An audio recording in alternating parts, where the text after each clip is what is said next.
Hey there, y'all, and welcome to today's Daily Down and Dirty. My name is Fairlight. Welcome to Airy Fairy Tarot. All right, y'all. So the message today seems to be more addressing the feminine principle within each of us. Starting out with the Queen of Cups, and this landed all by itself. And then we have the moon, which was placed above all these other cards.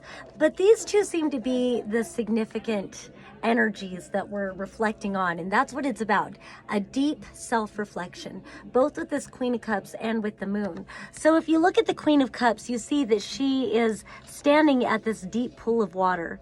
And so there's this great self-reflection going on. The Queen of Cups is a very loving, the most loving queen. She's cups. It's Queen of Hearts. It's emotional well-being. And so this is a deep self-reflection.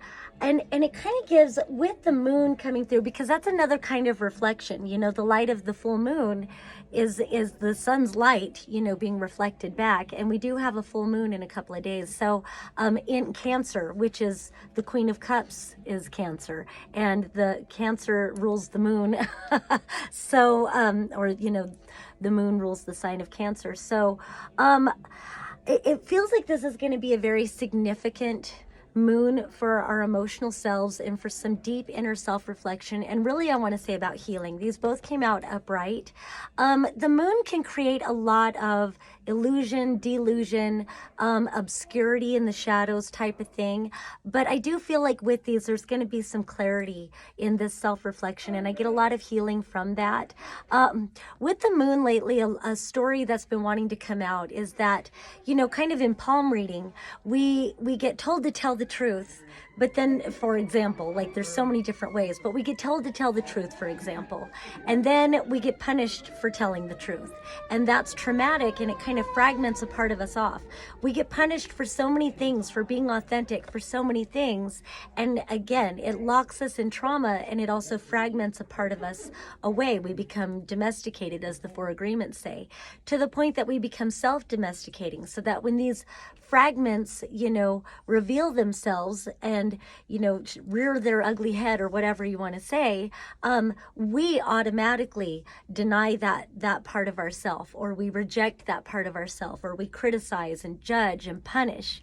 And I feel like with this deep healing and this deep self-reflection, I think now this greater integration of those fragments is taking place, a greater self-love, a greater self-acceptance, so that when these fragmented pieces of ourselves reveal themselves, instead of denying or rejecting, we automatically embrace. We say, no, come more into the light. Let me get a clearer look at you.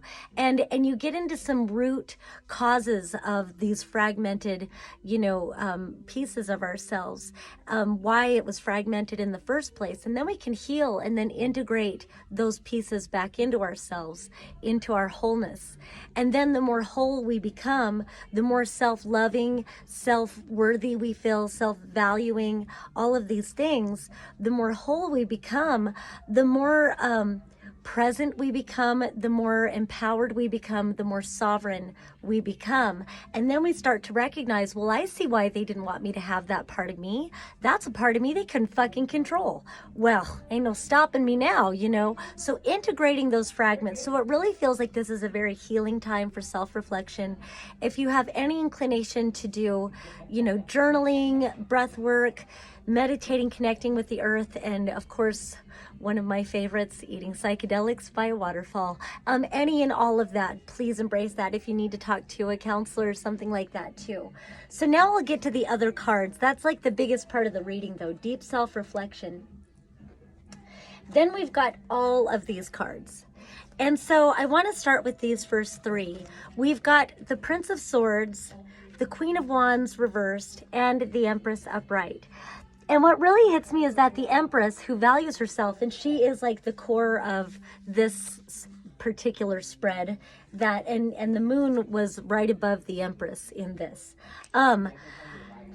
So she is like the focal point after the moon and the Queen of Cups. And the Empress is the Empress. She is the divine feminine. She receives, she knows that she is worthy. She knows, and she is that receiving mode, as Abraham Hicks calls it. She's in that receiving mode. And so she is constantly giving birth to new creative ideas and whatever it is. And because she is so good at giving birth to these things, she is in the flow of receiving. She knows her infinite worthiness. She knows how valuable she is. She recognizes all of these things. And so in this empowered state of being, she's got her back turned on this Queen of Wands reversed with this Prince of Swords. So the Prince of Swords, you know, swords is air energy. It's communication. It could be someone bringing a message or something like that. I kind of get in a sense with this Queen of Wands reversed, this could be thoughts, maybe the way she thought of herself. And maybe with the Queen of Wands reversed is kind of a, I don't know, it's unhealed sexual trauma.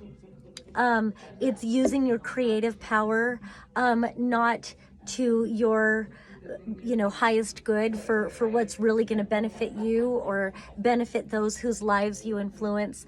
It could, again, sexual trauma. It could be all kinds of things, like just whatever. I don't want to go into, I'm not judging anybody or anything like that, but it's just, you know, maybe not loving yourself as a sexual being. And that can be anything from denying yourself as a sexual being and being afraid of your body to maybe being overly sexual and having some sort of an addiction. It just kind of feels like she's gained this self-worth, and so she knows that she doesn't identify with this anymore. So her back is turned to that. But then what she's also looking towards, and it feels like this may be a mirror, again, a reflection of whatever the current situation is, where we have the Seven of, oh wait, yeah, it was like this. The Seven of Swords, which is futility, and really at first it had just come out that way, that she was seeing the futility of a situation. Seven of Swords is often like about somebody not being honest. It can be about sneaky. It can be about somebody cheating, or you know, Five of Swords is more the gaslighting thing, but this can be just some sort of, because with these two other cards, it could be being involved with another person or a situation that isn't exactly forthcoming. They're hiding something. They're being kind of sneaky. And I think she perceives that. And in valuing herself, she is perceiving that things aren't quite right.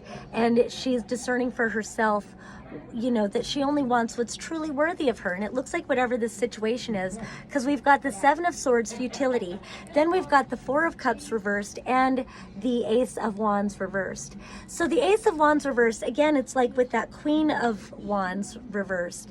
You know, upright, the Ace of Wands, this is Wands is fire energy. Ace of Wands is an opportunity. Aces are opportunities.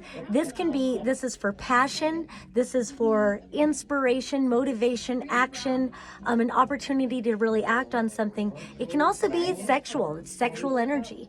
And so with this being reversed and the Four of Cups reversed, it's like the futility of wanting some sort of passionate thing that wasn't really what you even wanted in the first place. With the Four of Cups, whether it's upright or reversed, it just kind of feels like it's not quite the nourishing experience. It's not exactly what she wanted anyway, what you, your feminine principle, wanted anyway. And so so it does kind of feel like, yes, just value yourself, recognize the futility of whatever the situation is that this is talking about. It looks like it was a catalyst kind of situation, because it put you into this deep self-reflection and hopefully emotional healing. And then continuing in that theme, then we've got the Ace of Cups and also the Nine of Cups. So it does kind of feel like releasing the futility of any situation that's like earthly or whatever, and opening yourself to divine happiness and just even kind of mundane happiness. It's so funny, I've got this other deck and I really love this message, and it came out in another person's reading that I just did, about the card's message is that within all of the sacred there is the mundane. And within all of the mundane, there is the sacred. And it kind of feels like that in this, that you are worthy of divine love. And without, trying to look for this emotional fulfillment in another person or a situation or whatever, it's just coming into yourself, valuing yourself, knowing your worthiness in yourself, and receiving. And then also just finding everyday happiness. All right, I'm out of time. That's all I have. Peace and love until next time.